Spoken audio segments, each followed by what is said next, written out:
यहाँ पर 72 demon ghost ने जन्म लिया। तब से ही उनकी हजारों सालों से लड़ाई चल रही है। जब लड़ाई ज्यादा बढ़ गई तो होली टेम्पल के 6 वॉरियर्स ने मिलकर इन डीमंस के खिलाफ लड़ने का फैसला किया, जो कि 6 अलग अलग टेम्पल से थे। इसके बाद हम वॉरियर्स को देखते हैं जिन्हें यहाँ नाइट्स कहा जाता है। ये सभी यहाँ पर 54 रैंक वाले डीमंस को पकड़ने के लिए आए थे। हम देखते हैं कि डीमन गॉड नाइट से बहुत ज्यादा ताकतवर होता है, इसीलिए वो उन्हें आसानी से हरा रहा था। तभी यहाँ पर डीमन पिलर आ जाता है, जिससे डीमन और भी ज्यादा ताकतवर हो जाता है। ये सभी नाइट्स मिलकर उस डीमन के ऊपर हमला करते हैं, लेकिन इससे भी कोई फायदा नहीं होता। सभी नाइट्स से हैरान होते हैं। फिर वो डीमन वहाँ से भागने लगता है और सभी नाइट्स से पकड़ने की कोशिश करते हैं, लेकिन वो भाग जाता है। तभी वहाँ डीमन लॉर्ड फेंग जियो आ जाता है, जो कि बहुत ज्यादा ताकतवर था। सभी नाइट्स अपनी पूरी शक्तियों से उस पर हमला करते हैं, लेकिन वो सिर्फ अपनी एक उंगली से सभी नाइट्स को रोक देता है, जिससे सभी दूर जाकर गिरते हैं। लेकिन यहाँ पर लॉर्ड जियो नाम का नाइट्स हार नहीं मानता और अपनी सारी शक्तियाँ इकट्ठा करता है। उसकी बॉडी पर एक गोल्डन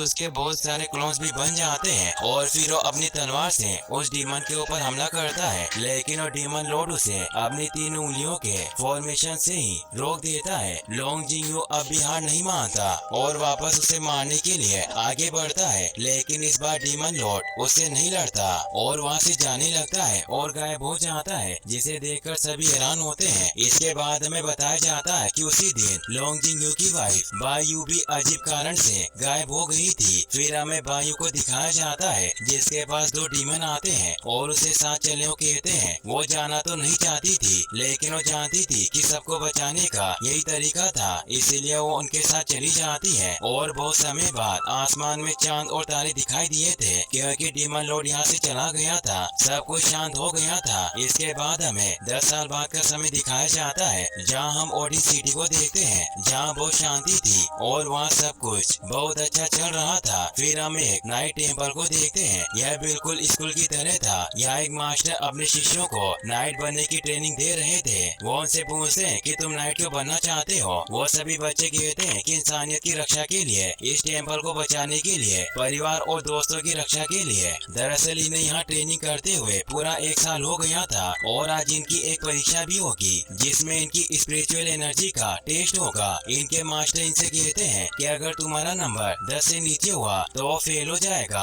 और वो घर जाएगा। अब परीक्षा शुरू होती है और सबसे पहले जियांग हो जाता है और उसका एनर्जी नंबर 13 आता है, यानी कि वो पास हो गया था। अब ऐसे ही सभी आते हैं, कुछ उनमें से फेल भी हो जाते हैं। आखिर में हम लोंग हाओ चेन को देखते हैं। जब वो अपनी तलवार उस स्पिरिचुअल पिलर पर मारता है तो उसका नंबर आता है 9, यानी कि वो इस परीक्षा में फेल हो गया था। सभी ये देखकर बहुत ज्यादा हैरान और उदास हो जाते हैं। किसी को भी इस पर विश्वास नहीं हो रहा था कि हाओ चेन फेल हो गया। हाओ चेन अपने मास्टर के पास भागकर जाता है और एक और मौका मांगता है, लेकिन ऐसा नहीं कर सकते थे, क्योंकि फिर उन्हें सभी को एक मौका देना पड़ता। हाओ चेन अपने दोस्तों के पास जाता है और उनके सामने बैठकर उनसे कहता है कि मेरे लिए यहाँ रहना बहुत जरूरी है। दरअसल सब जानते थे कि हाओ चेन से ज्यादा मेहनत कोई नहीं करता था। वो रात रात भर जाकर ट्रेनिंग करता था, चाहे ठंड हो या गर्मी। इसीलिए सभी बच्चे उसको एक और मौका देने को कहते हैं। उसके मास्टर भी जानते थे कि हाओ चेन सच में बहुत मेहनत करता था, इसीलिए उसे एक मौका देते हैं। साथियों कहते हैं कि सभी को एक एक मौका मिलेगा और हाओ चेन की लड़ाई जियांग से कराते हैं और जियांग से कहते हैं कि अगर तुमने जानबूझकर हारने की सोची तो तुम फेल हो जाओगे। इसीलिए जियांग अपनी पूरी एनर्जी से उससे लड़ता है। यहाँ हम हाओ चेन को बहुत अच्छे तरीके से लड़ते हुए देखते हैं और जब वो जियांग स्पिरिचुअल एनर्जी के आगे गिरता है और हाओ चेन उस पर हमला करता है तो वो तलवार उस स्पिरिचुअल पिलर पर लगती है और इस बार उस पर 11 नंबर दिखता है और हाओ चेन पास हो जाता है। सभी खुश होते हैं। इसे देखकर उसके मास्टर थोड़े हैरान होते हैं और उन्हें कुछ समझ नहीं आता कि हाओ चेन की स्पिरिचुअल एनर्जी